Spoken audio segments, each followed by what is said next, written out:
right, why don't we plan to go ahead and get started, and our final team member can join us in progress.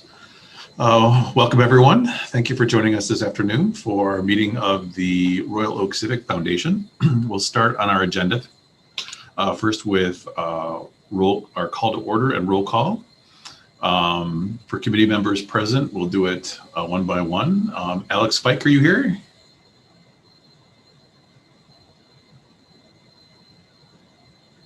There, I'm still not hearing you.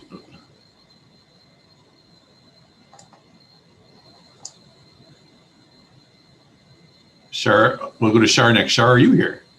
Present in Royal Oak. And Alex, how about you? Yeah, we're still not hearing you. We'll come back to that. Present in Royal Oak. There you are. Sorry, I guess just not like my headphones. And I'm here as well, calling in from Southfield, sadly not in Royal Oak right now, but nearby. And we'll wait for Pete to arrive at another time. We'll start first with public comment. With anyone who has joined us, is there anyone here that has public comment? Julie, do you have any record of folks wanting to address the group? I don't. Okay. Thank you. Then we'll go next to the approval of the minutes from our meeting on March 10, which Julie had sent to us in advance. Are there any clarifications or changes to those minutes? If not, I'll ask for a motion to approve.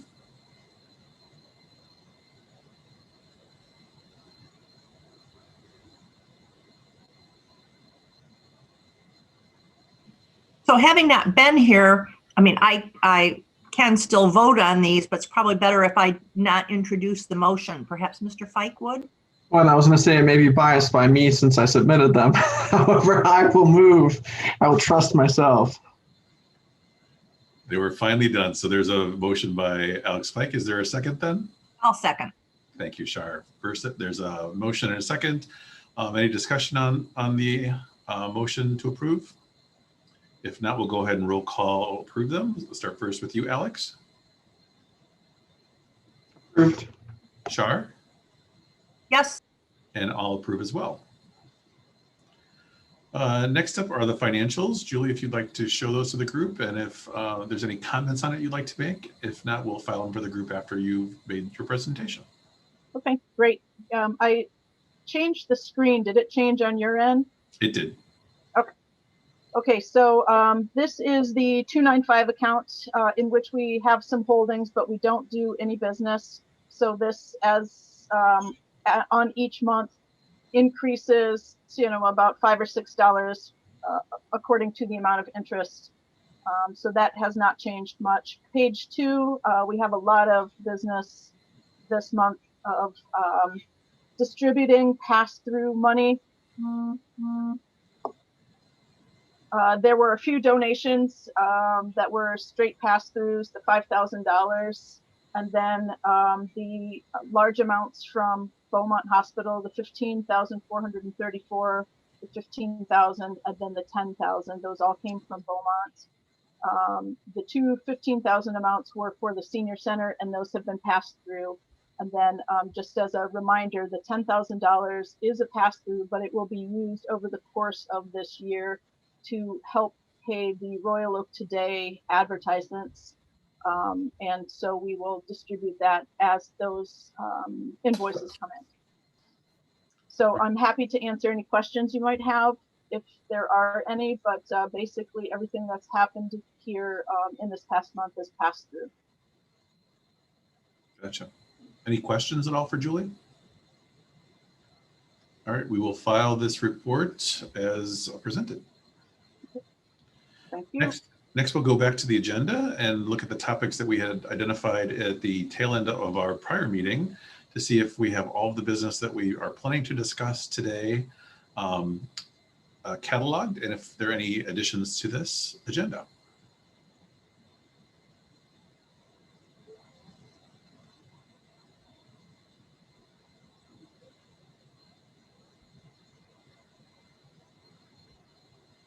Motion to approve the agenda. Oh, go ahead, Commissioner.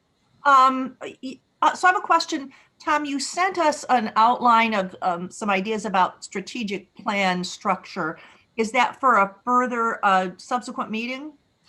No, it's for item number 15 on the new business. Oh, I got it. Okay, got And it. then it'll address the topic that you and I had discussed offline about what's our fundraising focus coming forward. Right. And, that'll be part of our discussions. Thank you. I'll second the motion. Great. Any discussion on the motion? It looks like a fantastic agenda. I think we can do it in our allotted time frame too, which will be excellent. And I see that we have Pete. Thank you for joining us as well. We'll roll call you in. Pete, are you here, and from where are you calling in from? I'm here, and I'm calling in from Auburn Hills, Michigan. Okay, great. Thanks. Noting that the full committee is here today. All right, those all in favor of approval, we'll do the roll call vote. Alex? Aye. Shar? Yes. Peter? Yes. And I'm a yes as well. All right, the agenda will stand as approved. Julie, any comment on payables that you need approvals for?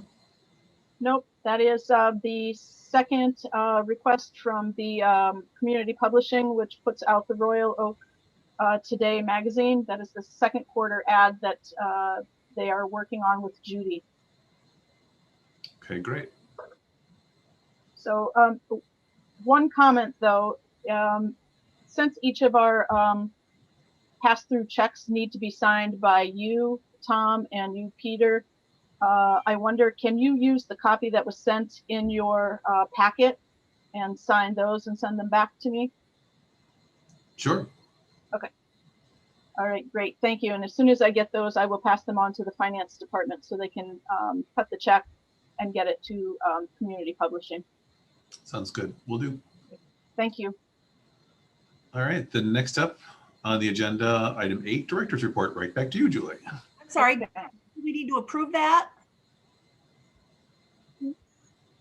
Did we approve this when we originally took in the $10,000? No, they will come separately because they're invoices. So I think the answer is yes, you do need to approve it. Okay. All right. Thanks for the, I move approval of $4,000 to community publishing and marketing. I'll second. all right, there's been a motion, a second. Any discussion on the topic? If not, we'll close the discussion and look for approval. Roll call vote. I'll start with Pete. Yes. Alex? Yes. Shar? Yes. And I'm a yes as well. Great, thank you for that clarification. Yes, thank you. All right, next we'll move on to Julie's director's report. Okay. All right, so I'm not going to go through this since we have guests and many other topics to cover. I guess one of the biggest pieces is that the trustee candidate information went out, and we received 2 responses out of 3, and that is something later on the agenda, and that the checks were requested for each of the charities so that we could give them the $2,500 each of their matching funds right away. So those checks should be actually going out in the next couple days. So I'm happy to answer any questions if any of these particular bullet points bring up questions. Otherwise, we can move on. Any questions of Julie on her report? If not, as always, Julie, thank you for your support of our efforts. Thank you. All right, switching back to the agenda, we have Mark List with our city attorney's report.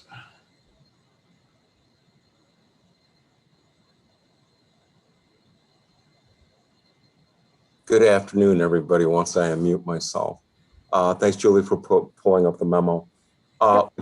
What you have in your packets is a proposed language for the proposed charter change, and the ballot language itself for the call to question that would go before the electors if approved by at least the 5/7 votes of the city commission. Since that time we spoke a month ago, I've had meetings with our interim city attorney, Ann McLaughlin, and we're convinced after some more conversations with outside counsel that the bylaws of the Royal Oak Civic Foundation, which also includes direct references to, let me, trying to shift my screen here right now. It has direct references to the Michigan Nonprofit Corporation Act that allows for municipal agencies to create nonprofit organizations. That this change in the charter is not necessary at this time. Our conclusion was that this should be brought to the City Commission if there's going to be any further work with potentially a future not-for-profit or an endeavor covered by the allowed for under the Home Rule City Act.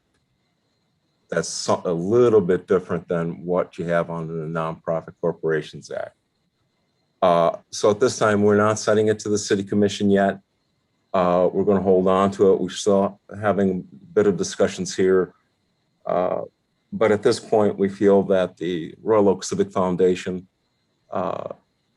is legally protected, even without the change, that there's sufficient protections under Michigan law and under the current general powers enumerated in Chapter 1 of the city charter. They're just quite broad. And if you have any questions, I'll take them.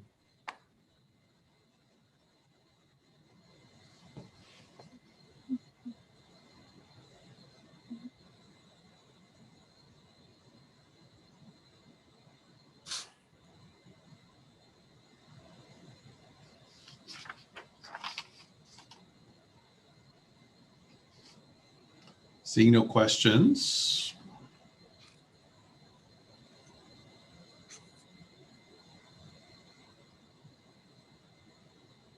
Still no questions? Okay. Need some more time to review it, is it? Or would you like to move on with our conversations? So I represent the City Commission on the Charter Review Committee. So Mark and I have been over this before. And actually, I'm pleased to see that further analysis has concluded that it isn't necessary, because it did seem like this would be hard to explain, hard for voters on a ballot to understand. And so I'm kind of glad that we've reached this conclusion. Sometimes the trick to writing the ballot language is getting it full, complete understanding, but you only have 100 words to do it. Although ironically, the title of the ballot act doesn't have a word limit.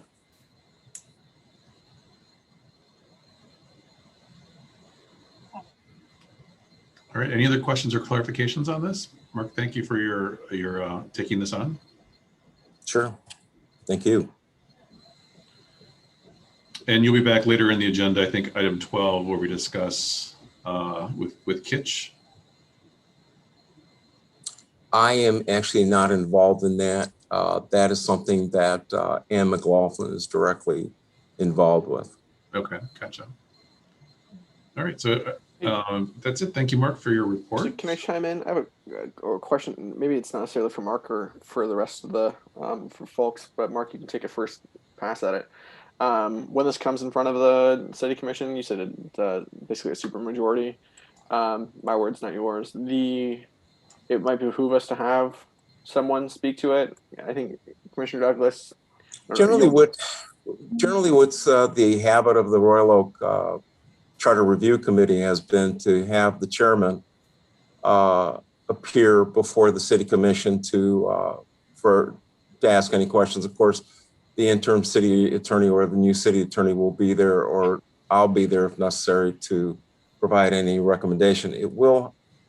The one thing I did forget to state is that the Royal Oak, I'm not sure if I'd covered this before, the Royal Oak Charter Review Committee did not make a recommendation to the City Commission. It left it at a neutral. Without a recommendation for or against the charter revision. So it'll be a decision that's entirely up to the City Commission without a recommendation from the ROCF. But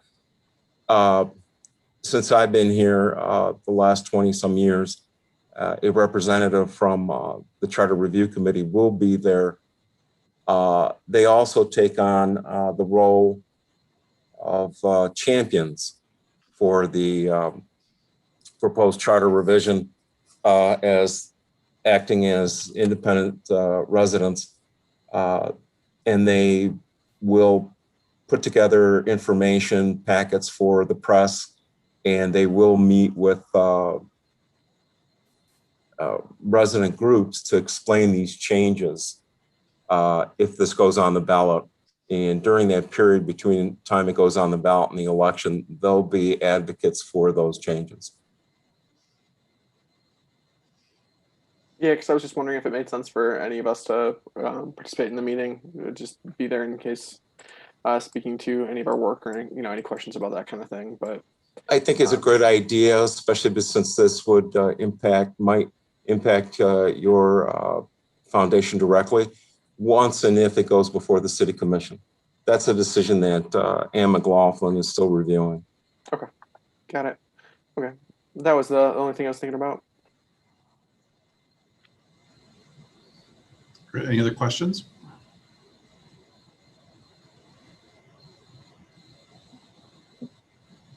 If not, we will move on to item 10, big picture visioning. All right, Mr. Chair.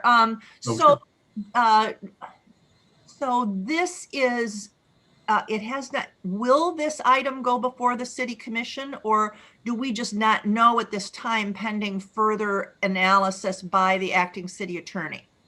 The conclusion that we reached was that this type of charter change might be necessary in the future. It's not necessary now. And it's not necessary for the Royal Oak Civic Foundation. It depends if the city is going to take some future action that this specific language out of the Home Rule City Act specifically addresses. Let me switch over to that language. Julie, if you could shift the screen to that memoranda down to the red portion. Oops.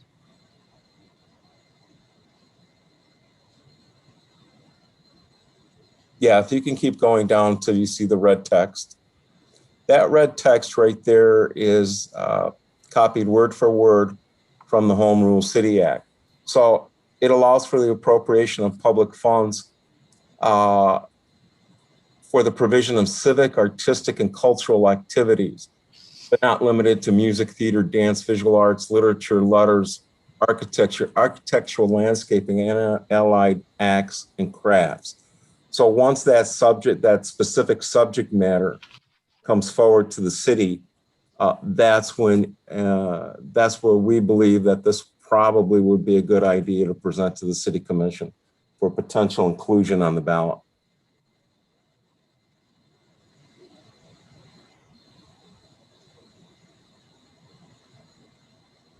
Okay, thanks. I just wanted to make sure the minutes were clear. Thank you. Other questions or clarifications?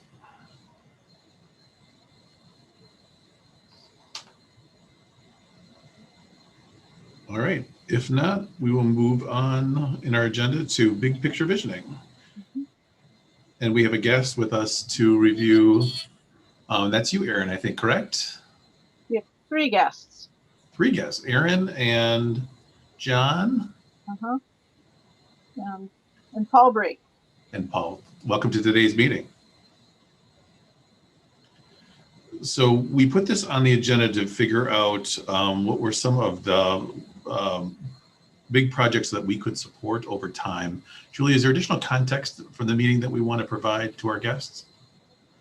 Well, this is something that came up at the last meeting, and let's see. We were talking about, you know, what topics we want to focus on, and we certainly have the information from the City Commission from late January, right before their strategy meeting.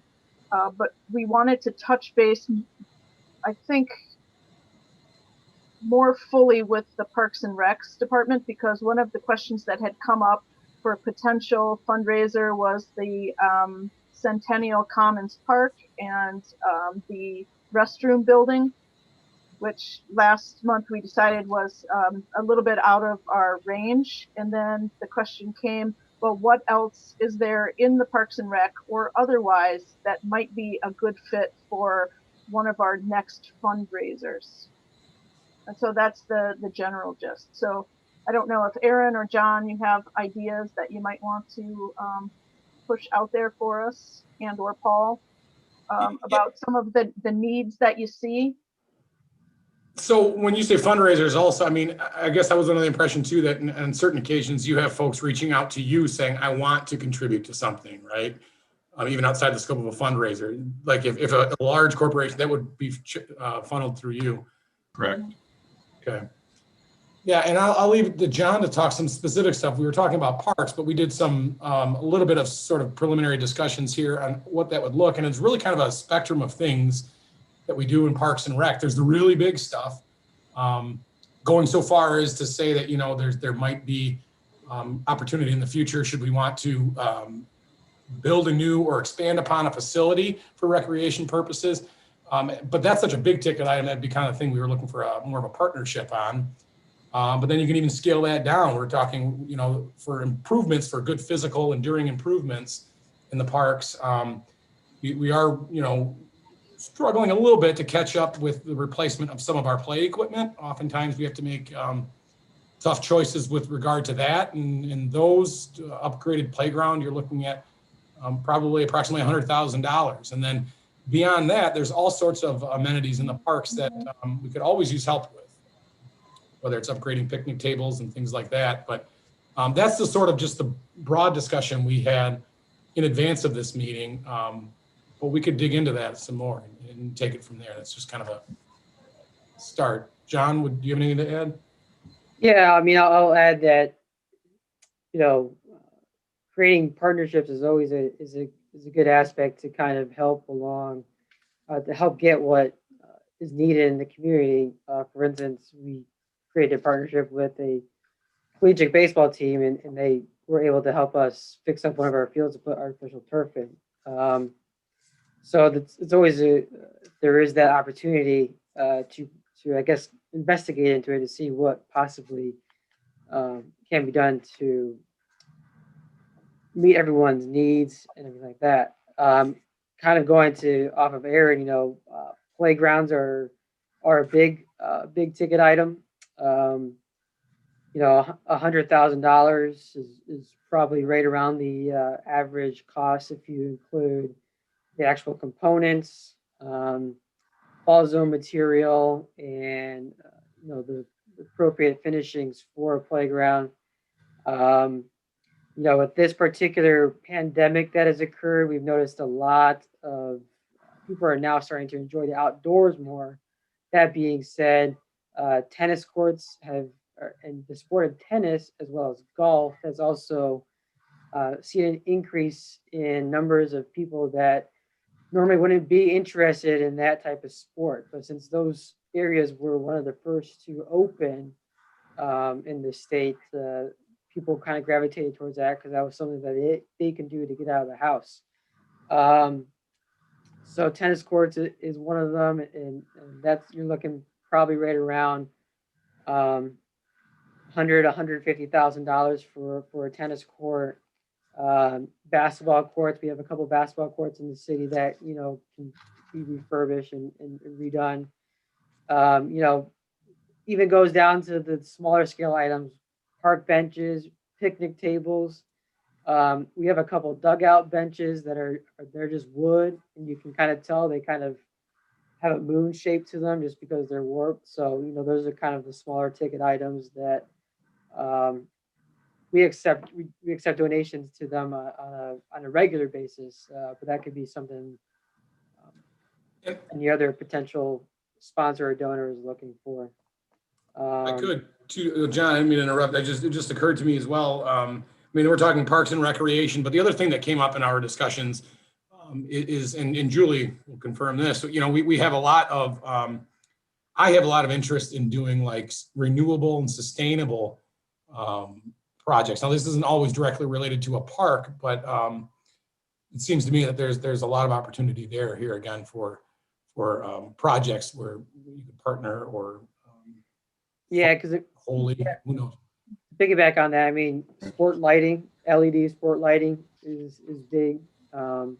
In a sense, where you can do a lot with that. So it's better than having your typical halogen, and sports lighting is a lot more expensive than your typical lights that you have in your house. So my question to the group is did we approach this the right way? Because, Julie, thank you. You kind of tipped us off to sort of what the discussion was going to be about, but I was always unsure if that's the kind of thing that you guys were looking for in bringing us in. Did that help? Is that what you were looking for, Julie? Sort of as a start? Yeah, I think it was. How about from the trustees? Does it help to know some of these details rather than big picture? Since we were trying to dial in, and Parks and Rec happened to be the second or third highest on the commission's priority list. I have to apologize. I have to step out for just a few minutes. I'll be right back.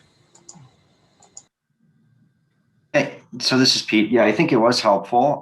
Thank you guys. Appreciate it. I think where we're kind of being such a new organization, we love the idea of some of the, the playscape, that we looked at bathrooms for your one park.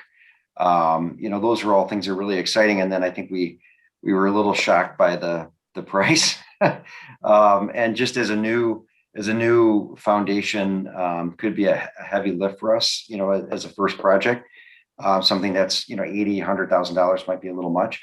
But I think we're interested in helping in other smaller ways. If there's something that we can do that, again, we'd like to focus on something that would not typically be covered by your operating budget. Something that we could help out with, that the public could really get behind and get excited about. You mentioned park benches. Oftentimes, I've seen where in different cities, different communities, trails, people will donate a park bench with a loved one's name on it or something like that. Is that something that you guys do, and is that handled internally by you? Is that something that we could help out with?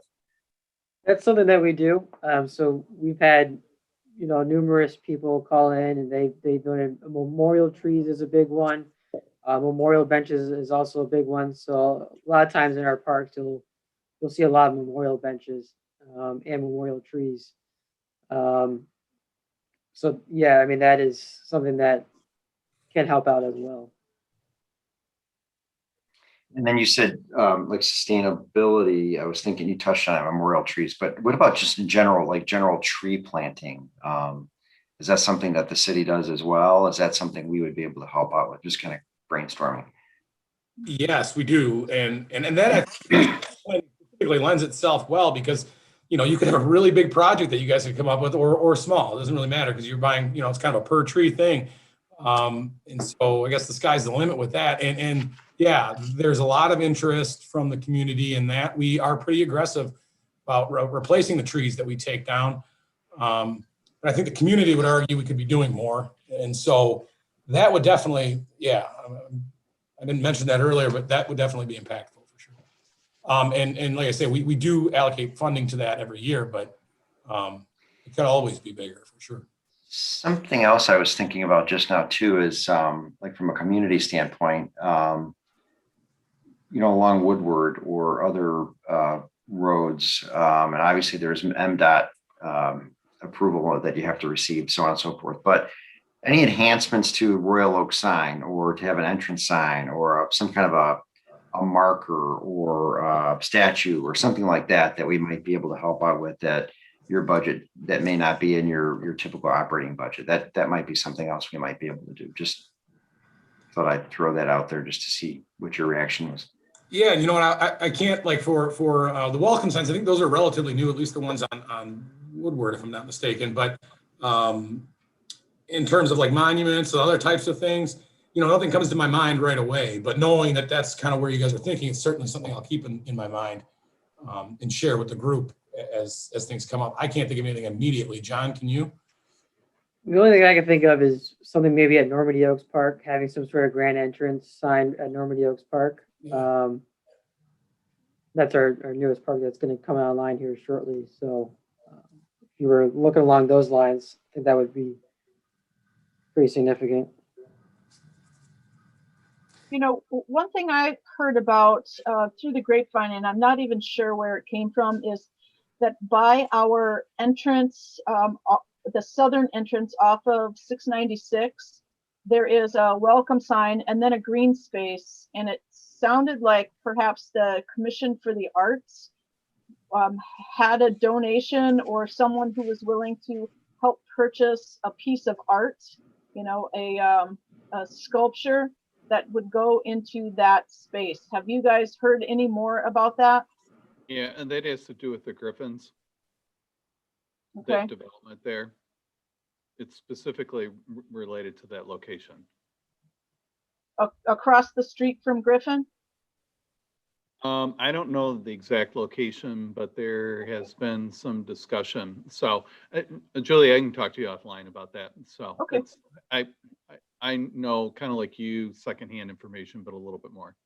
Okay. Yep. And, you know, the other thing I would just add, I know you guys had mentioned earlier that obviously you're a new organization, so you don't have coffers chock full of money.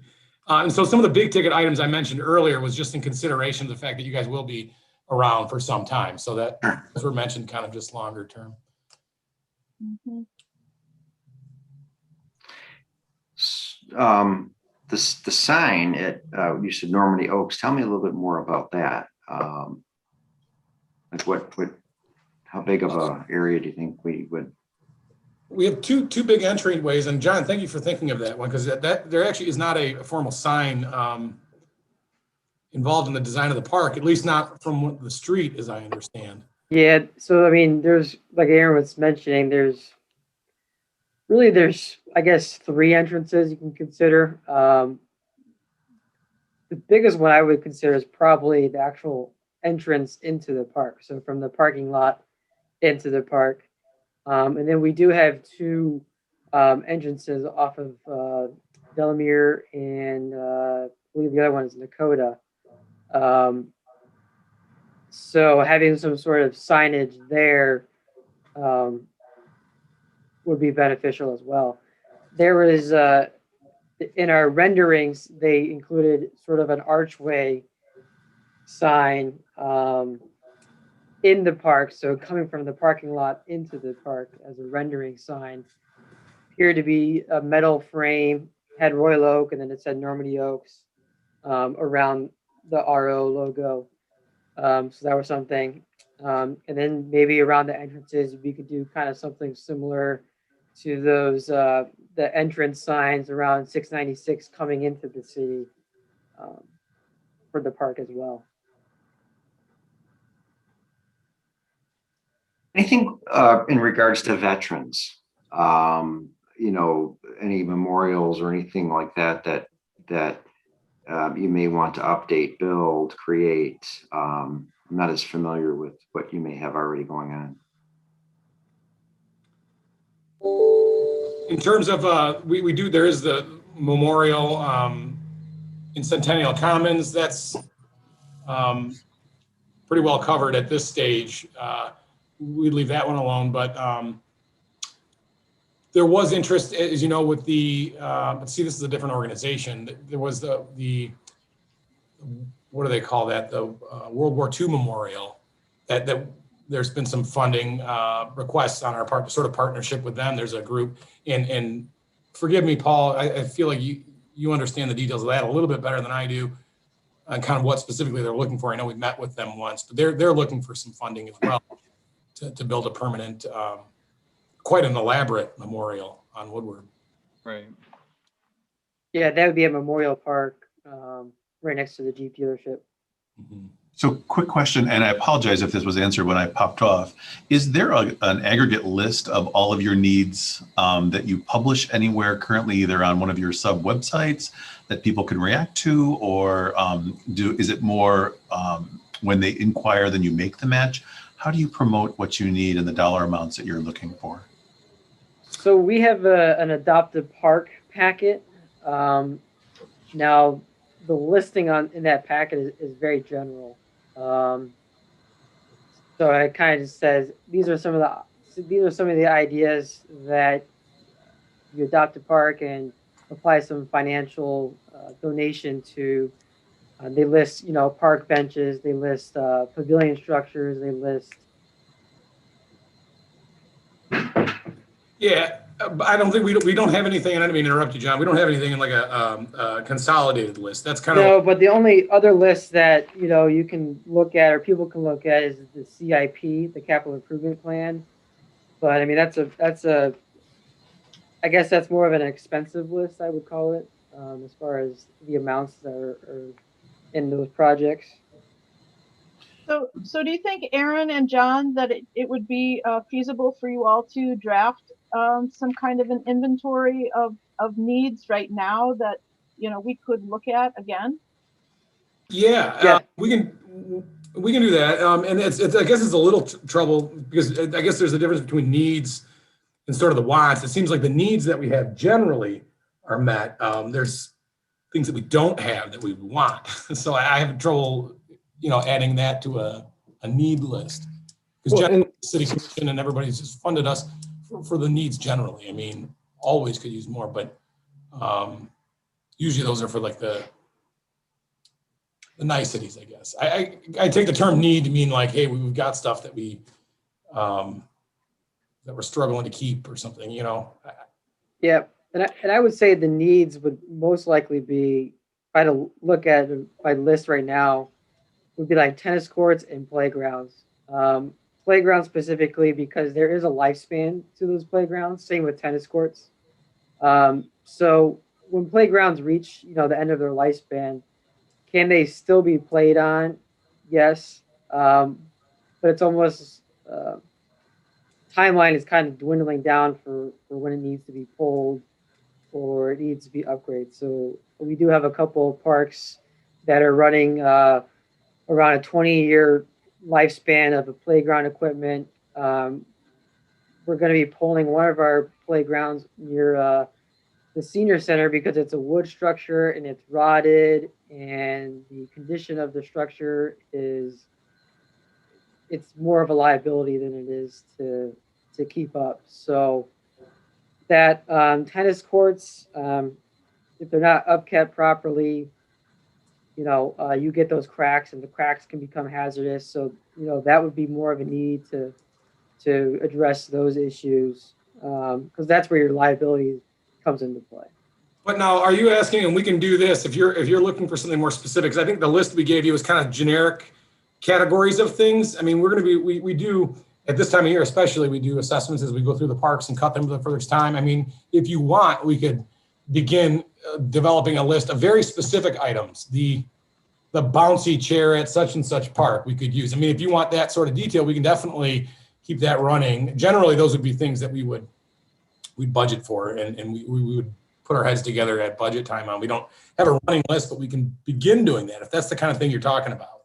If you want very specific, not just swings, but swings at such and such park because the ones we have are broken. I mean, we can do that. It will take an assessment and kind of it will be a living list, let's say. Sure. I think there's value in having something specific because Royal Oak is so large that we have donors who might likely want to support their local park. What I'm thinking in general is having an overall list that may be a little simpler to start with, for us to look at what is something that we could either provide a direct grant to or promote community support of in a larger, media backed way, and or can we promote a longer list of your needs and wants so it helps with community awareness of it, and that someone may step forward to support one of the projects you have on your wish list. So from a campaign perspective, what I'd see is, do we adopt something, or we decide that we're going to use existing funds to match community dollars coming in, and we use that to make an impact on one situation first, but at the same time, we're highlighting additional needs that we can promote to the community and work with the media folks there to help with awareness. Yeah, we can do that. We can change the list. The good start, I think John is right, though, at least in terms of Parks and Recreation for the big project stuff. Our wish list is the CIP, if you ask me, for enduring stuff. That would be the wish list. Other than that, I mean, there are smaller things that we wouldn't include on there potentially that we can get. But what I'm looking, I assume that you guys, you really want something that's maximum impact, I suppose, like, because I don't want to give you guys maintenance items. We could always use like money for five art, like, so we can keep, but to me, that's a maintenance thing that we need to be, we don't need to be asking people for that, in my view. I guess we'll always take the money, but. Right. People will want to support things that have immediate impact in their backyard. I think things that they would consider are paid for by their tax dollars and regular maintenance type things, they would not come to immediately. But something that they know that they can impact at varying dollar amounts, both in their own neighborhood and in the community, would be a good place to start. So it makes me think about, and we're discussing later in our meeting today about our fundraising impact and the dollar amounts that we'll likely raise over time in the first 3 to 5 years that we exist. I think part of it might be helpful for us to adopt getting these needs lists from various city entities so that we can help to keep them out in front of the public in some way. Maybe it's a link on our website. If you want to support Parks and Recreation, click here and we can have these lists that people can look through if they're looking to make a gift. And then we'll do things that either drive people to make gifts to support those things, or we'll do general fundraising programs where we match dollars. Yeah, I think the way it's been described now, sort of clarified, it gives us a little better, or a little more specific marching orders in terms of what kind of things you're looking for that list. And other than the general things that we brought up today, we can give you specifics for sure. Sure. And think that in our first years, we're looking at programs that would cost and projects that would cost, $5,000 to $15,000. And then as we start to raise more money over time, then we can certainly help with the larger scale things as well. But we have a ramp up cycle of people knowing that we exist and that we're a resource, and that we can hopefully bring in additional community resources to hit larger community needs over time.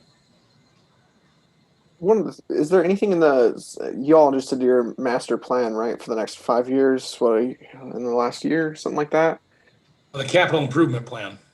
I was thinking the thing that has to be filed with the state. Yeah, that's the master plan. Sorry, I'm a former Parks and Rec advisory board member, so that's why. Okay. And Capital improvement plan. I may or may not have been the one that helped create the adoptive park plan, so I'm happy to hear that it exists still. But yeah, I was just wondering if there's stuff in there as well. So the kind of wish list items a little too, like if resources came available, because one of the things that we can do is pull different grants down. As a 501c3, so I'm also cognizant of that kind of part too.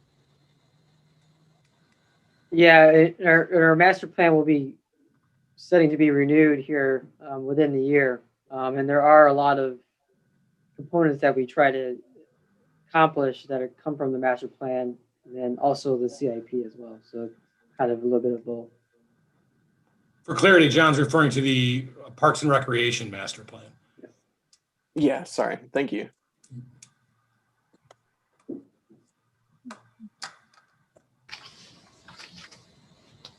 So, Paul, are there any items on your end that come to mind?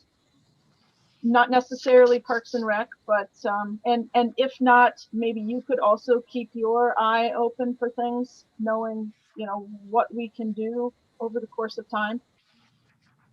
Well, the item on my list is Parks and Rec. So probably our hallmark project is working on Centennial Commons. And it's gone through different iterations. The park, of course, is under construction right now, but we've had to reduce I guess, through value engineering, different elements of the park. What's entered into the equation that none of us anticipated, and will probably be a point of discussion as we get through the budget process, is this infusion from the federal government called the American Rescue Plan Act. And that presents a possibility of where we could look at, there are certain elements that were not included in the budget that was recently approved by the city commission. Not to make this more complicated, but to fill you in some things that are going on in the background, I always look for opportunities of ways that we can leverage dollars from multiple partners. So in addition to the American Rescue Program, speaking of the Centennial Commons, there has been some interest, not through Julie Lyons-Bricker, but through Judy Davids, as some potential sponsors. We do have a sponsorship of the park, but it's not an exclusive arrangement. So there are other individuals, or companies rather, that are interested in participating. So I guess I'd, put that back on Aaron and John that are familiar with some of the elements of the park. For instance, there's a children's play structure that's included in the Centennial Commons that has been downsized, that perhaps that could be upgraded, and it may be at a small incremental amount. So consider that as far as, a high impact sort of project. It wouldn't be a standalone. It wouldn't be like, funding, say, an individual bench that you can point to and to say that the donations went to this single improvement. But if we were able to upgrade some of those elements of the park, perhaps the foundation could be used in addition to sponsorships, in addition to this, the funds that we will likely be injecting into the project. So that is a tangible example. It's probably one of the more visible projects that we have going on right now. So I just throw that out for your consideration. So the many of these other numbers are rather fluid, especially the stimulus dollars that are coming in, but we do have specific dollar amount, the reductions that have been made through the value engineering. So if that's something that's of interest, then, we can bring that back and talk about that. The high ticket item is there was some interest in constructing a restroom facility, and that would be, well beyond what you were talking about of that, the $5,000 range or something along those lines. But again, while the park is under construction, we can make these changes through a change order and add to that. And so that'll be part of the discussion that'll be ongoing this summer. So I'm hoping to give you enough information if that's something that piques your interest, and staff could pursue that further. Otherwise, defer to Aaron and John and the various projects they have suggested. Okay, thank you.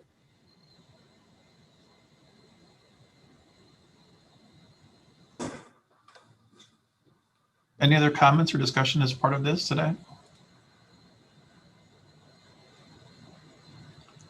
If nobody else, I just wanted to, before I missed the opportunity, thank you guys for inviting me today. I've heard a lot about the foundation. I haven't met most of you, so.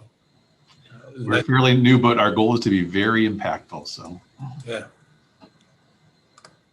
Thank you for joining us today. It was nice of you to both of you to give us your time. Thank you. Tom, I do have a question.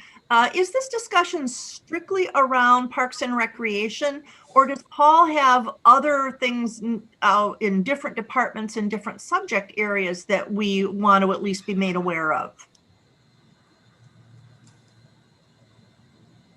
And I'll let Paul answer this question. I'm sure there are other areas. With our initial conversations, we'd identified that Parks and Rec were among the top that were requested by City Commission. But I'm guessing that there's lots of needs across the different Royal Oak groups, if you want to opine, Paul. Yeah, well, there are one example that I can give you, and Julie and I have been working on this, and Julie's been doing really the bulk of the work, is we are pursuing some grant applications for federal earmarked programs. This is entirely separate from the federal stimulus. And a couple of the tentative projects that we're putting forward is funding for, again, not to keep sounding like all we talk about is Parks and Rec, but additional tree canopy. And then there's some sustainability projects that get into solar energy. These are the local match is quite costly. And again, we're looking at the prospect of doubling up federal funds to pursue this if we can receive these earmarked projects. It's kind of a new concept for federal grants. But when you ask about what's on the forefront, here's a couple of things that we're actively pursuing right now. There's any number of other infrastructure projects and other things, but those get into pretty high price tags that have already been identified in the capital improvement program. But these, like I said, these two that are more on community projects and sustainability, these are some items that we're pursuing and perhaps could add some dollars in that area. So give me time and I'm sure I could think of several others. Great. And John, we'll also, the senior center is always doing little small scale things that might be a good source for some of this, John. So we'll talk with Paige as well. Yep. She's pretty good about asking generally if she needs something. She doesn't wait, but we'll see if there's something maybe we're not aware of.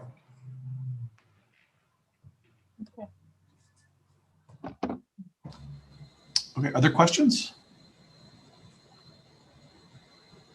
All right, thank you again for your input today. Thanks again for having us. Oh, you're welcome. Thank Yep. you. Appreciate it. Thank you. All right, we'll move forward in our agenda to unfinished business and status report on our current fundraiser. If there's been any additional updates since our last meeting. Yeah, so I finally turned off the GoFundMe platform on the 26th or so of March. Our plan was to stop it on the 1st of March, but donations kept coming in. And so, I left it open. And I may have said that at our last meeting, but it was closed at about the end of March after there were 5 days in a row with no donations. So then the final draft numbers, including our $7,500 match, it looks like $19,500 was fundraised for the local hunger campaign. That's great. Fantastic. Mm-hmm. So that didn't, so that's you said 17,000? Our 19,500 included the GoFundMe fundraising, our $7,500 match, and then a little more than $700 match from the 9-year-olds yoga fundraiser. That's great. Yeah. So we are just, like I said during the financial report, or maybe it was my director's report, that the $2,500 checks were approved at the last meeting and have been sent out or are on their way to being sent out. So, and each of the charities know that that's coming and that we are still waiting for GoFundMe to finish the paperwork on their end before they send us the funds for each of the charities' fundraisers. Okay. So, oh, and then the other piece is Commissioner Douglas sent over today a draft press release. So I need to take a look and see if there are any edits, and then I think get that to Judy David so we can get that out and let the community know about the impact from this fundraiser. And then I think that will be one of our last pieces. The website has been updated with that number and our image. So that has already been changed over. That's fantastic news, Julie. Thanks. Mm-hmm. All right. Other questions, comments? All right. We'll keep moving on our agenda then. Item 12, we have about an hour left in today's meeting. Okay. This is the opinion on our accounting setup decision from our friends at Kitch. Yeah, so I haven't heard anything from the interim city attorney other than she's very busy. So I don't know, Mark, if you all talk about this or if this is just one of the items that's far down on the list given the urgent items that are being dealt with right now. And I also don't know how to move forward with it. You're on mute, Mark. Thank you. Yep. Ann keeps her office hours here in the city on Thursdays. And we have to plan with her whether or not we're going to meet because her usually when she's here on Thursday, she's got other appointments going on. But we do communicate all the time in the office with emails and phone calls. She has just been incredibly busy this last month. I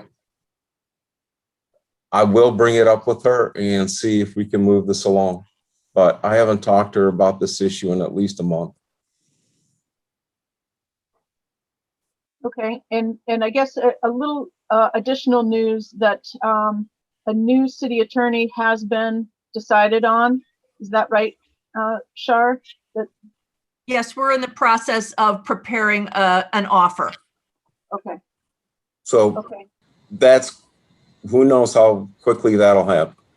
Okay. And then the other thing I do know is that our interim city attorney also has a second, her real full-time job. So she still has all of her clients from the previous or her current company, plus everything that's going on at the city.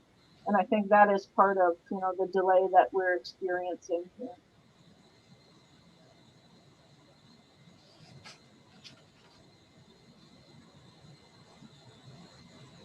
So if you trustees are okay with just hanging tight for another month or so, perhaps we can think about what to do if we need to for late May or early June, something like that. I don't know that there's anything pressing that it'd be nice to have it, but we're certainly respectful of everyone's current workloads too, and it may take more time. There's nothing that's pressing that requires we know this in the next 30, 60, or 90 days, is it? No, that's the other thing. Like all of our work is happening in the 701 account. All of the banking work, the money in and the money out. So the 295 just is sitting there.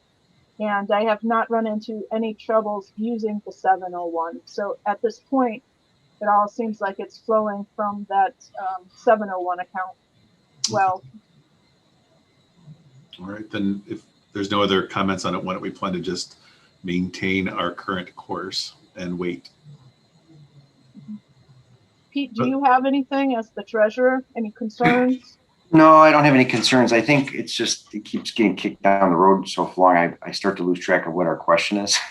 Uh, uh, so if you saw the look on my face, maybe I'm maybe a little confuzzled on can you remind me what we're Sure. asking again? So we've got an opinion, but were we looking for clarification? Yeah, so we have the opinion from Kitsch and from Riemann that we should be a 701 account or set up Right. as a 701. And so then there was the question of just giving, that information to the finance department so that they would move the money from the 295 into the 701. And I think their final question is, and they are meaning the finance department and also the attorney's office, is whether or not, as a 701, when we separate ourselves from the city, is it still reasonable for the city to allow me to be your executive director? Is it still No, to reasonable? provide support for the Right. community foundation. Yes. And also the accounting support that the foundation receives if we actually sit as a 701. So that's really the heart of the decision that is pending. So wouldn't that relationship be that the MOU that we've talked about that we would sign with the city that would say that, we have this agreement that they are providing the following support and that would include you, Julie? Wouldn't that create that arm's length transaction between the two? I'm not sure what the decision is as much as maybe we need an MOU. Maybe I'm missing something. Yeah, I think it has something to do with the home rule city rules that a municipality can't give charity, you can't give donated items to even a 501c3. But from Kitsch, there was some information that he said, I think it would be okay, but you need to have your own attorney make that call. And so that's sort of where we are. It's still that kind of muddy question. So I don't know, Mark, if you want to. It boils down to what powers does the city have to use taxpayers' money to support a non-city organization. But this organization is a sole member organization. There's only one member, and that's the city of Royal Oak. And so I don't know that the questions have derived from the finance department. And as of a month ago, I thought that they had been fairly settled. I'm kind of surprised that they're not. But it's Ann who has been handling that issue, and I don't know where it stands. Yeah, and I sent her the opinion from Kitsch with this question and also the opinion of Riemann. So she has all of that information. And if you would like to see it again, just as a refresher, because Kitsch's memo is only 2 pages, so it's pretty quick and clear. I can send that out again to you all, the trustees. I don't need to see it. That's okay. Okay. No, Alex? So it sounds like from the treasurer's perspective, I do not have any concerns. And it sounds like it's more of an internal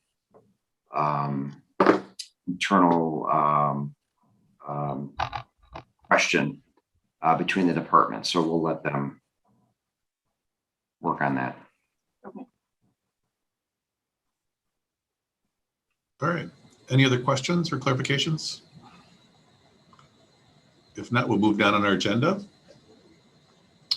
Funding process for entities discussion.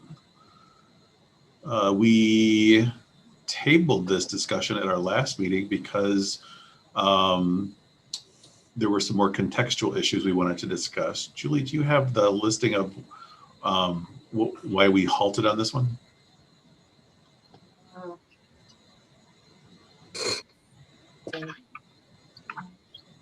I think our discussion was I that don't- we weren't ready to discuss it yet, so we were going to leave it unfinished. And I'm not sure why we didn't put it in the parking lot.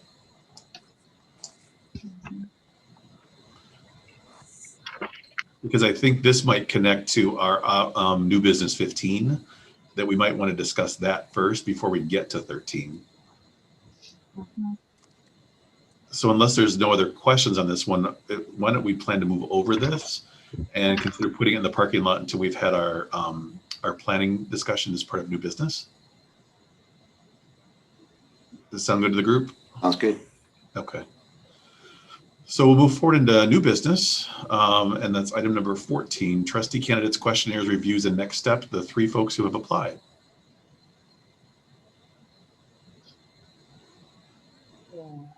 So I sent over the spreadsheet with the 2 people who applied through the Google survey that was created, and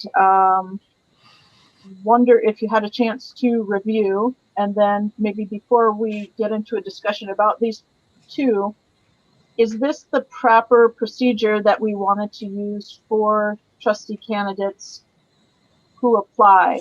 I mean, do you want me to bring these to you, or is this should go to a smaller group like Alex's governance and nominating committee? And so I'm open for, that kind of conversation. Any opinions from the group? I'm really glad you asked question 4. That made me smile when I read both of the respondents' comfort in fundraising. So. Well, when we looked at our expectations and job description, we figured it would be good to be explicit about it. Yeah. Love it, love it, love it. Alex, do you have any thoughts on whether it should go to nominating first or be based on our size just in this forum? Any preferences? Actually, I have a question. Sorry, just to step back. For our individual committees, do we need to follow the same process for a virtual meeting? Like, do we need to, if we're related to all the public announcement, making sure like the Zoom configuration here, like all that kind of stuff? Because that informs my follow-up question of, normally I would say it could go over to the governance nominating committee. The governance nominating committee could meet with the individuals, just to discuss, just to do a short informational interview, like, and then bring it to the board. And that's kind of for our size, even probably more robust. So that's why I'm asking that question. And especially if there's additional barriers to the governance committee meeting from a process perspective, I would just include it here. So that's why my answer is the consultant's response of it depends. Okay. So Mark, can you help with this one? The subcommittees or ad hoc committees, do they have to do the Open Meetings Act when they meet? It's not just a real easy question to answer, but if the committee is going to make a recommendation to the governing board, then yes, they most likely will. The Open Meetings Act will be applicable. So given that and given our size, I think it's okay for the governance committee to review some of this stuff, and then just as a matter of being prepared as a board member, as we all are anyhow, and then we just discuss it in our board meetings going forward for the foreseeable future, unless anyone has any concerns about that. Would the subcommittee have the ability to speak with, if they're not making a recommendation, but just to summarize findings, let's say, for discussion at a full board meeting, would they have the ability to talk to these individual candidates without it being an open meeting? Probably not. The interviews, for instance, that the city commission has with candidates, let's say, for instance, the finalists, the 4 or 5 finalists that appeared for the city attorney position, those were all conducted in compliance with the Open Meetings Act, meaning that they were broadcast on Zoom under the pandemic, under the requirements made for by the pandemic. But generally speaking, the Open Meetings Act does require deliberations or conversations or interviews with candidates to be done in public. If I may jump in here with a similar comparison, the City Commission's Appointments Committee meets, and those meetings are public. And any discussions about or with candidates are public, but we as individual members of the Appointments Committee may have one-on-one conversations with people who are interested in serving on or volunteering for a city committee. And to my knowledge, that's okay. That's not prohibited. It's not prohibited so long as you're not having conversations to make a deliberative process, to make a decision. So if you're meeting with a candidate one-on-one to discuss what, let's say, the potential job really is all about, that's fine. That's fine. They can get more information from you and you can get more information from them. But if it's a deliberative process to make a recommendation, then it probably has to be at an open meeting. So it seems to me that individual members of the governance committee could speak one-on-one with candidates for trusteeship without violating the Open Meetings Act. Probably. Good. Yeah, so given that, my thought is that one of us, perhaps the governance committee member, could just meet with these individuals and just get to know them. And then if there's an actual formal interview, we could bring them to an actual future committee meeting. Does that make sense? Or excuse me, future board meeting. Does that all sound great? That way there's no recommendation being made outside of the Open Meeting Act's requirements. Sounds good to me. I think that's safe.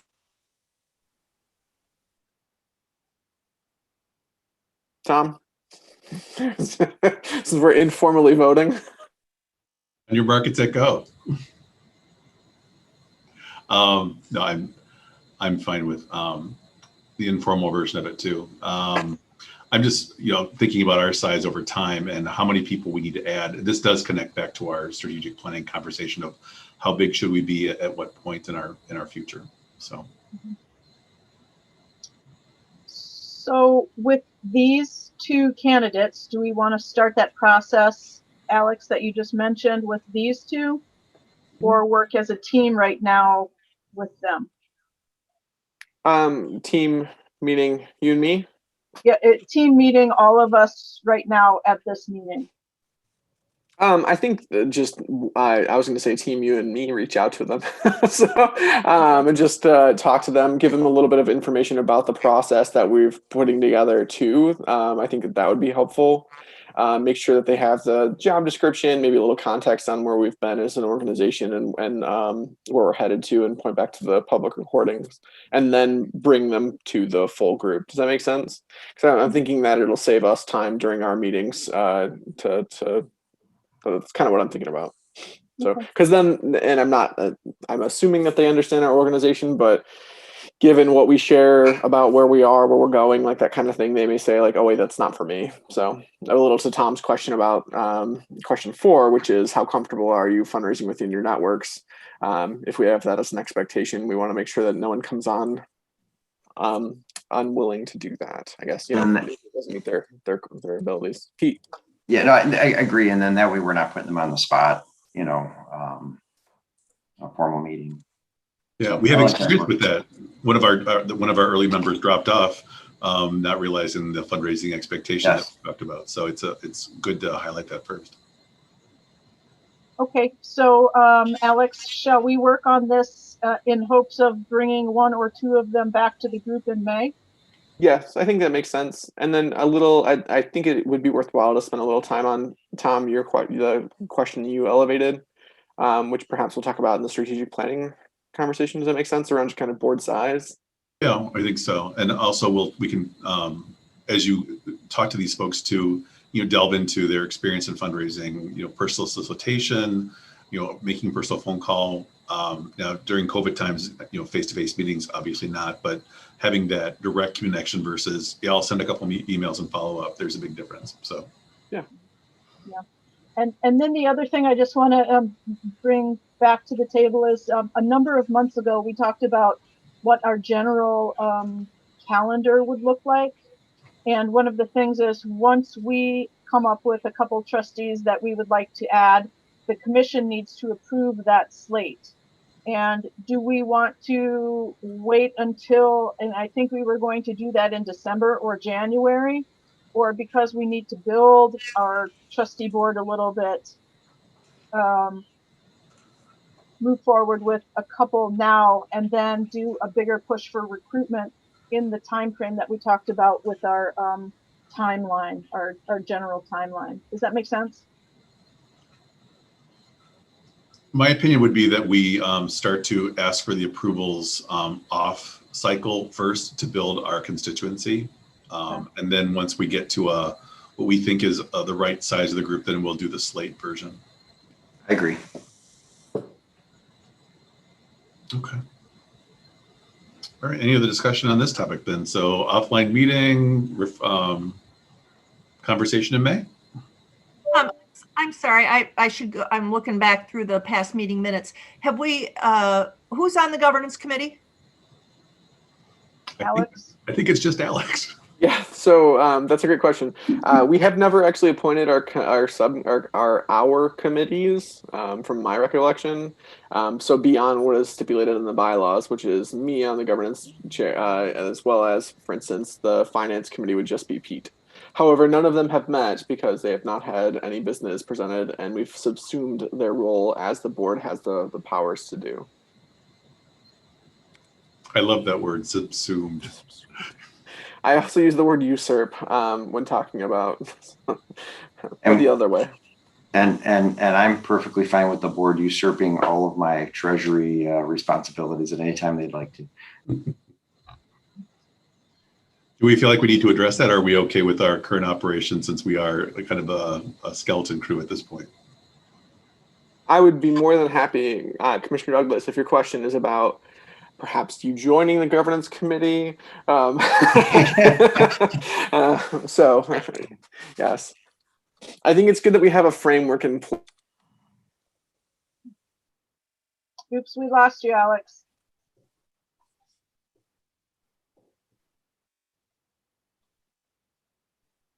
He's back, I think. All right. Yeah. Try again. Yeah, Okay. Can you hear me? Yeah, all right, Yeah. that was strange. It showed me that I was working, and now it's telling me I'm unstable. Good to know.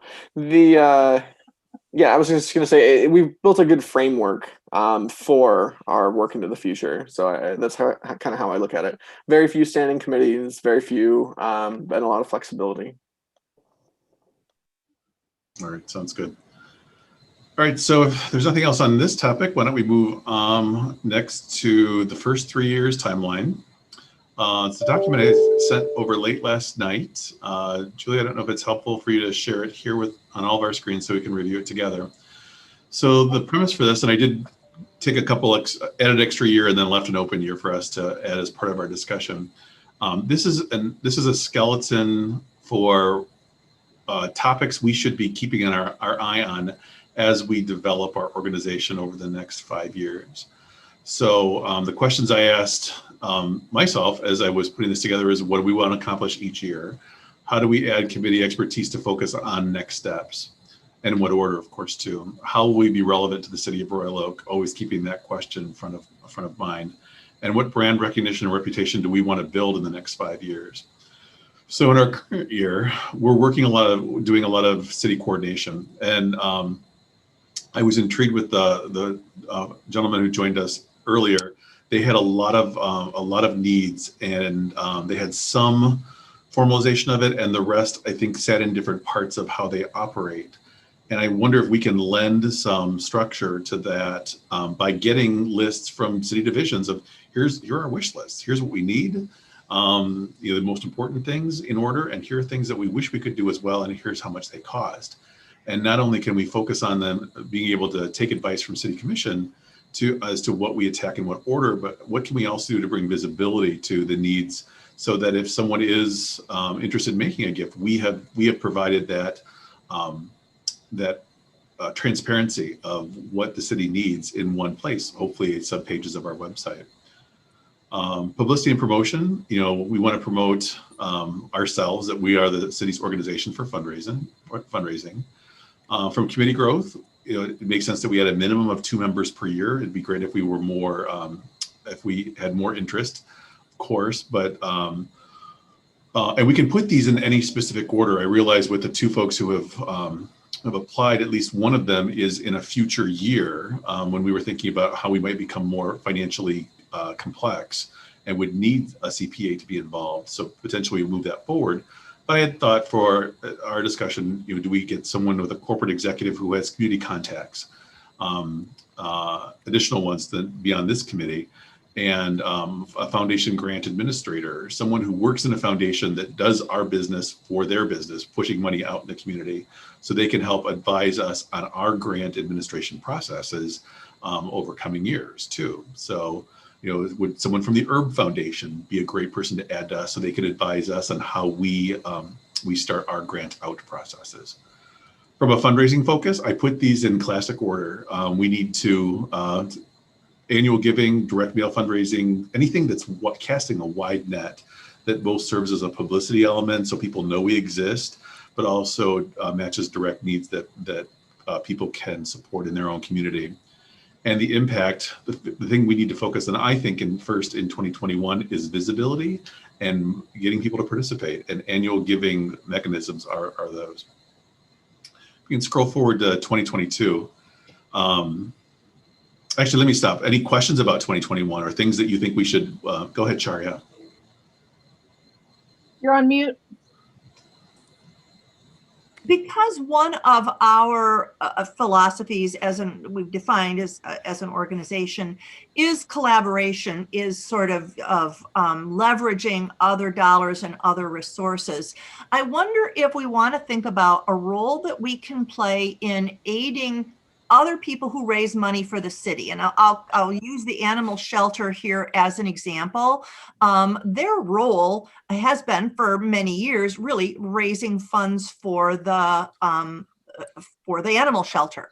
And should we be thinking about offering technical support at the very least to such organizations, or other services as well? But maybe I'll just start with technical support. And I'm very wary and cautious of imposing on Julie's time, because I think those services could be a time sucker.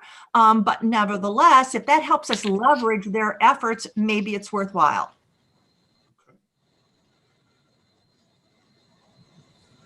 So technical support to groups doing their own fundraising.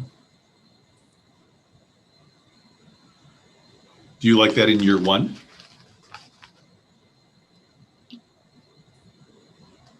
Well, so under publicity and promotion, you wrote promote city organizations fundraising. And I wondered where the apostrophe was in organizations. If it's after the S. Yeah, it's a typo. It should be multiple organizations possessive. So in that case, with the S apostrophe, then that does support what I've just said, and it is consistent with what I'm thinking.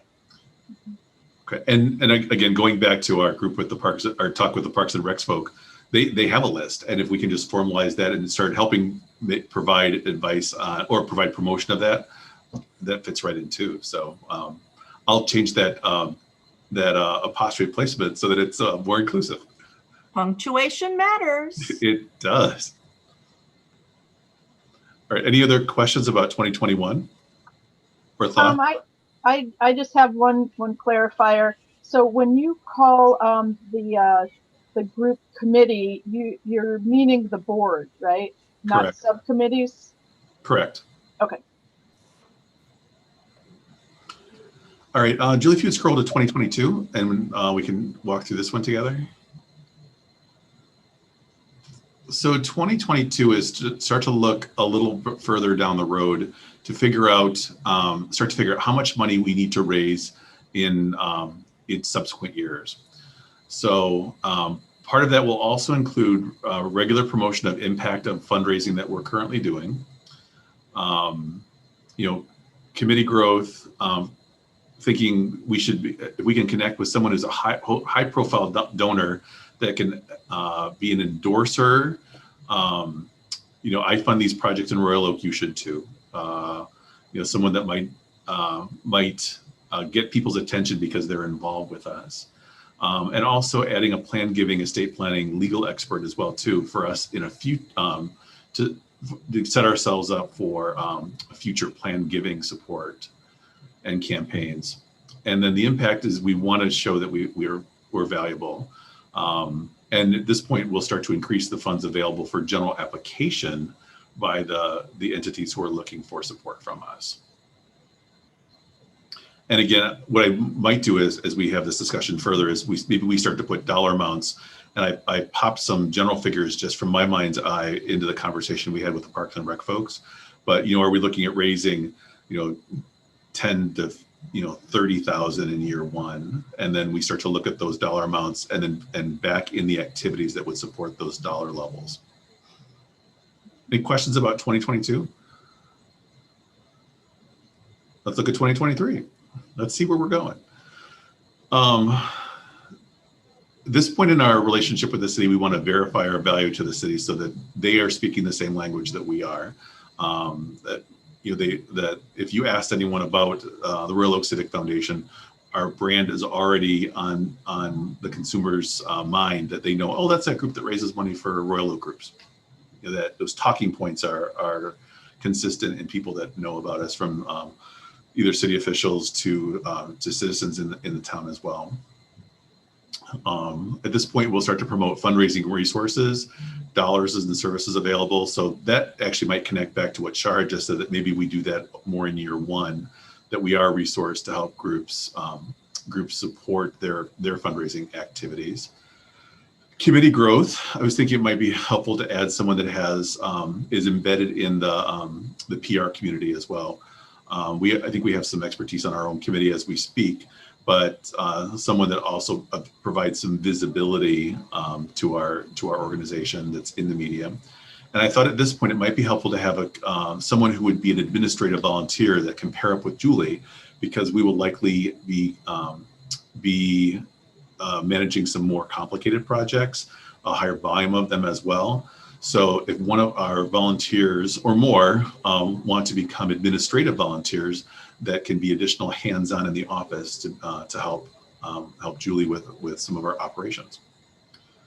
And then fundraising focus that we would, of course, we can have been doing this for the prior years, but really focusing on grants and using that as a PR opportunity to talk about money that we're applying for and money that we're getting from the city as well.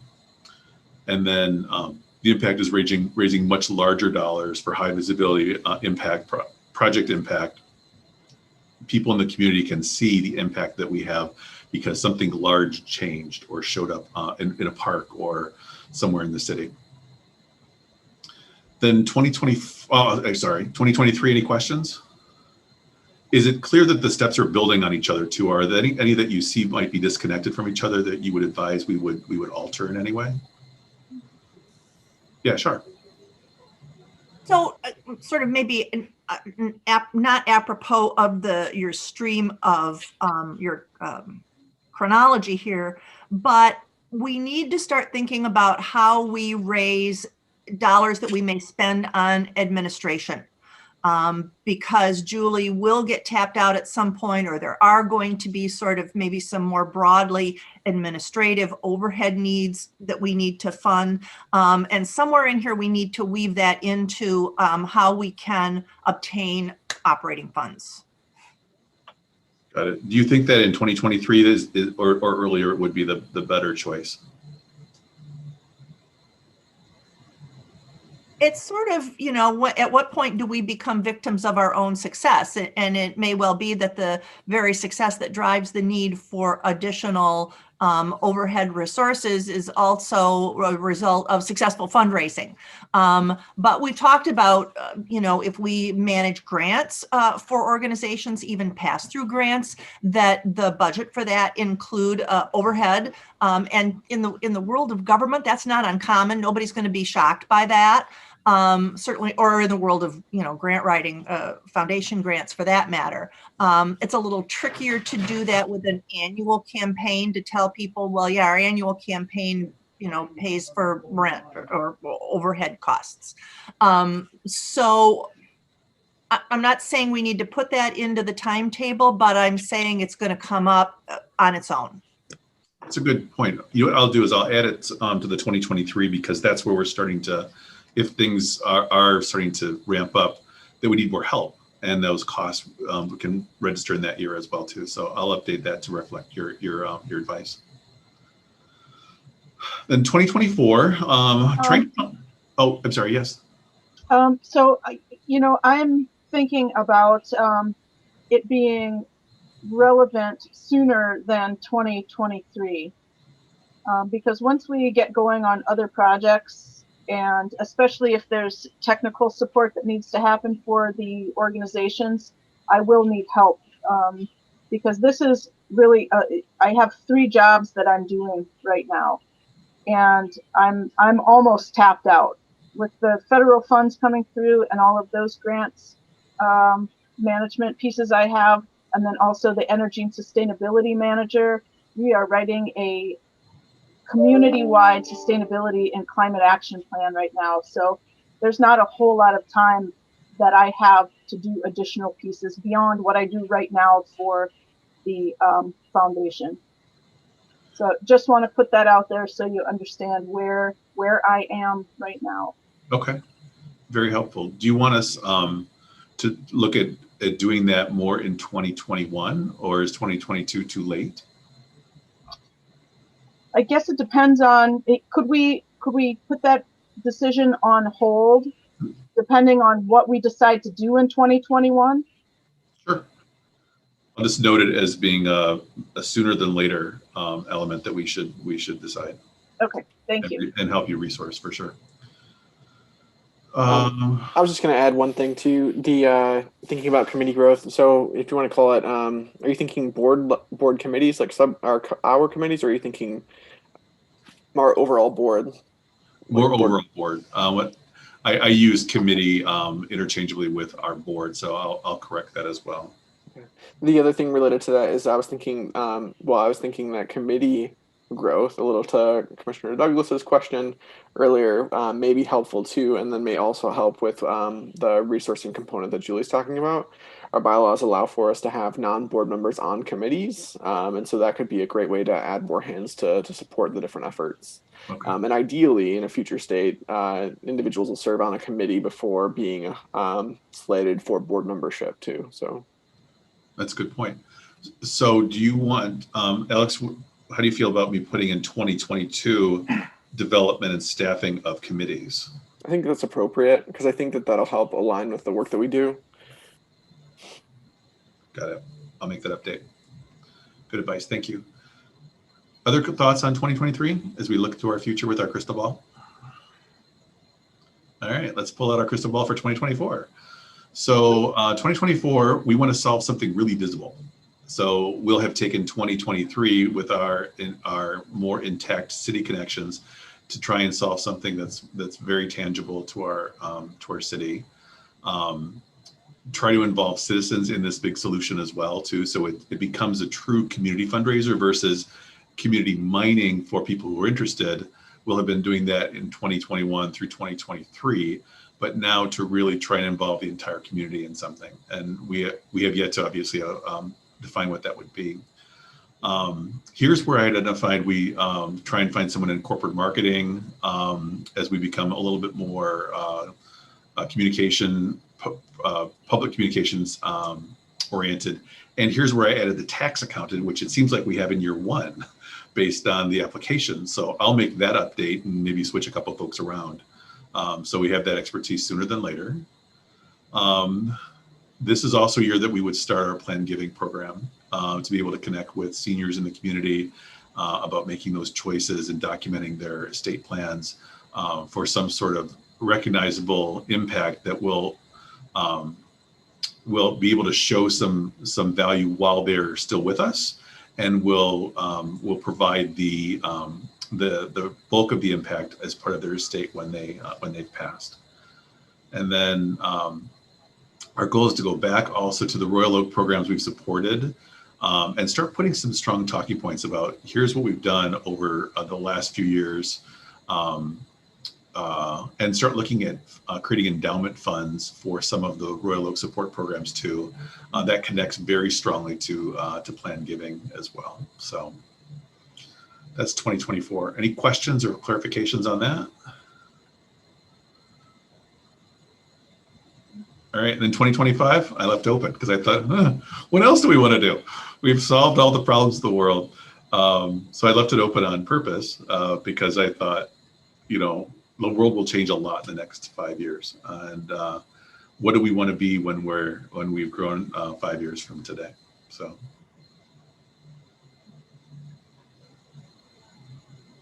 So again, a complete skeleton, but at least it puts some vision elements in terms of how we connect year over year growth, how we grow our fundraising disciplines as well, and the expertise that we'll need as a board to be able to activate those.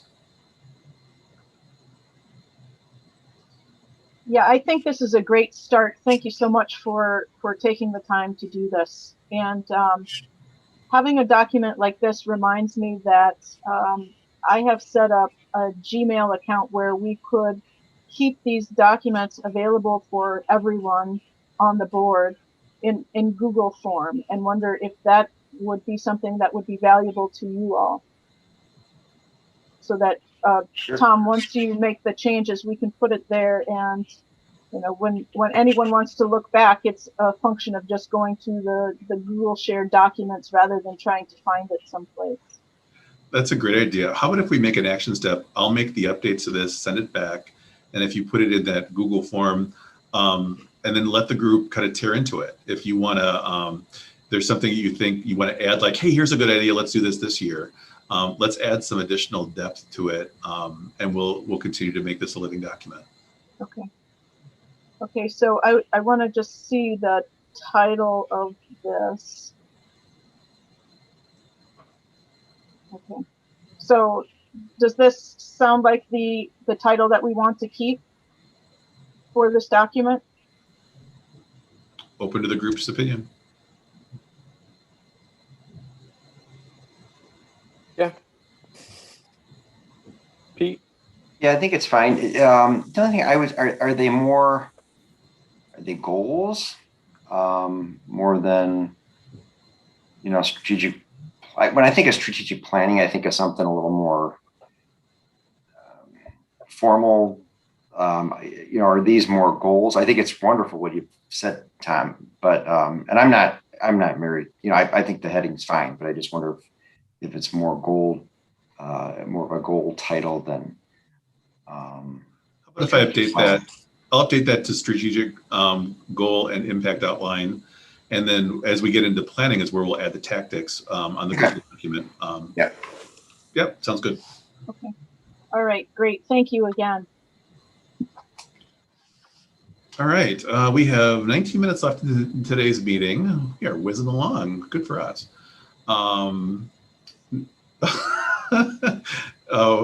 We're at the next meeting agenda development, so we did a good job today. Wow. We did it. You are a good chairman. Excellent. Well, let's look at our agenda for next time. Director's report stays, city attorney's report.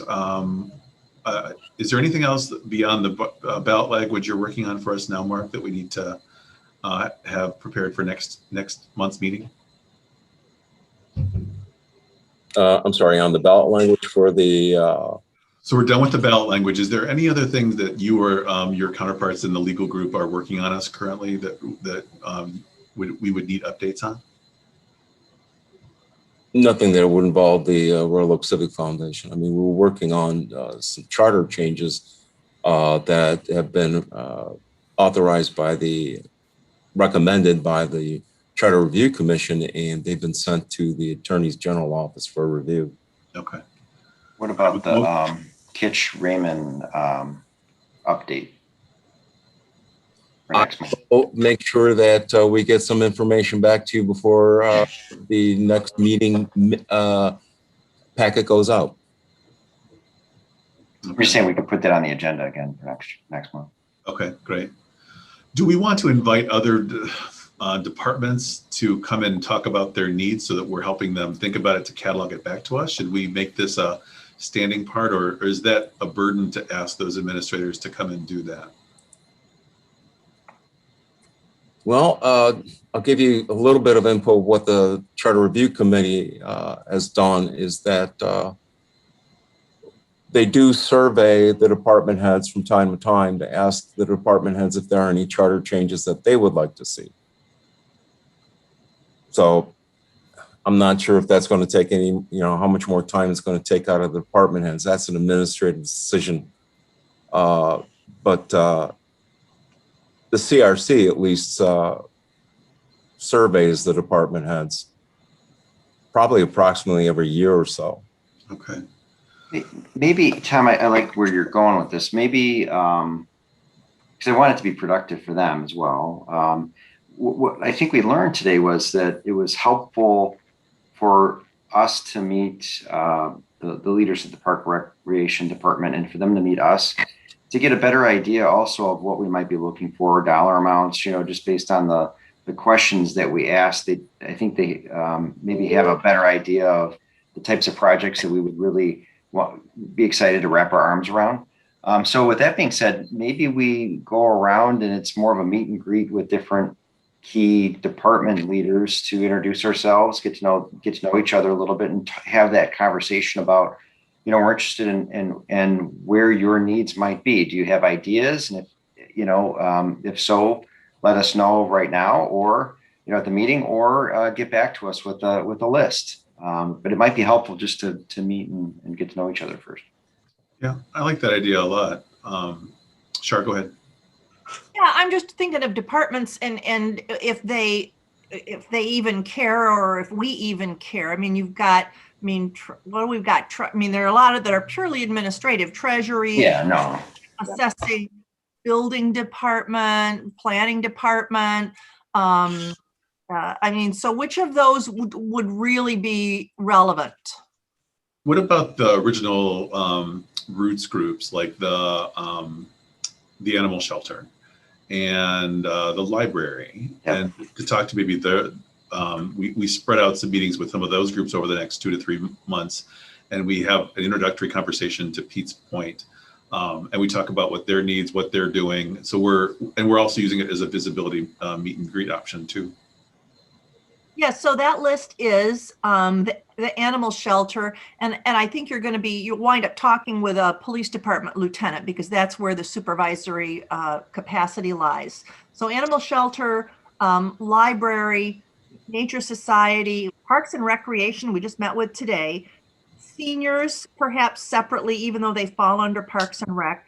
For sure, Commission for the Arts, and the Historical Commission, and the Historical being Star House. It also gives us an opportunity to, back to the idea of providing some potential expertise. We could mention that we're also open-minded to that, and just kind of plant that seed. But I do agree we have to be careful how much we undertake, because I know Julie is very stretched already. So just some thoughts. What do you think about having one a month for the rest of the year? What do you think of that timing? Like we meet with maybe animal shelter. Does this shelter have a paid coordinator as well too? Yes. Yes, a manager. Okay. So animal shelter, and maybe library next, because they do a lot of fundraising. I did talk to Paige about their fundraising needs for seniors, and she said they didn't have any, but I think it's worth talking to her to review the program as well. Do you guys like the idea of our next 1, 2, 3, 4, 5, 6 meetings? We invite one group just to have the conversation. Yeah, I like that. And I do think Aaron mentioned connecting with Paige as a follow-up. Okay. From their meeting with us as well. So how about if we change the topic of this for our future agenda to Royal Oak Civic Organization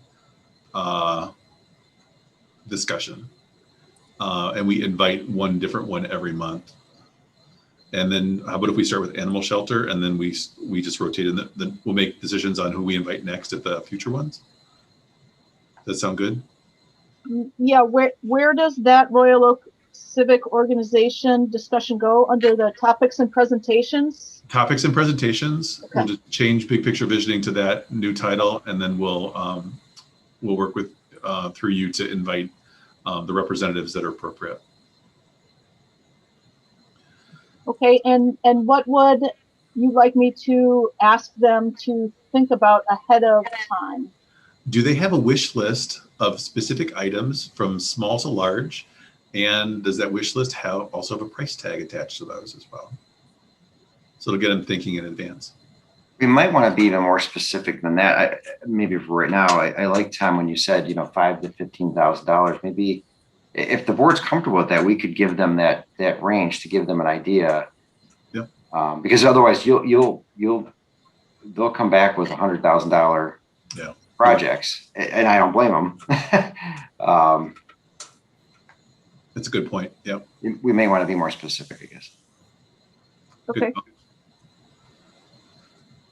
All right. All right. Then, fundraiser. Do we consider that to be complete? Do we need any more updates on that? I think it's going to be complete when all of the money comes in. Oh, you know what? I think we will have to do a pass-through approval, so it will become a payable on a future agenda, and probably mentioned in my director's report. So up to you. We can keep it on there for a status report, or it can just be answered in payables and director's report. If the group's okay, why don't we leave it in your director's report going forward, since it's a past project that's just wrapping up. Okay. So let's move Kitch Riemann up to unfinished business 11. Let's move option number 5, first 3 years timeline, change it to first 5 years timeline, make that item number 12. And with the assignment that each of us will go into the document and provide some strategy tactic ideas before the next meeting. And we'll figure out if we want to keep this as an ongoing conversation or at some point finalize the document. Let's move item 13, if the group agrees, into parking lot, unless we want to start adding some heft to that.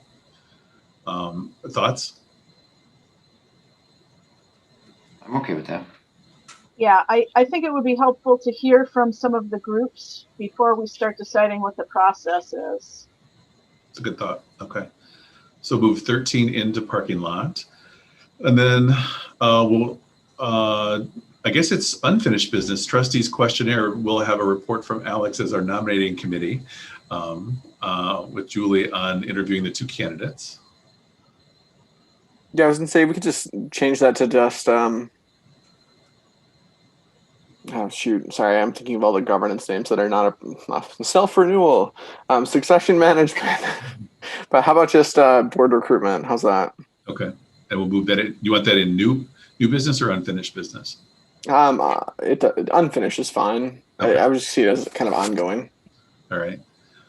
We moved the first 5 years timeline into unfinished business. And then is there anything from the parking lot we need to move up? If you wouldn't mind scrolling down, Julie, to look up those topics.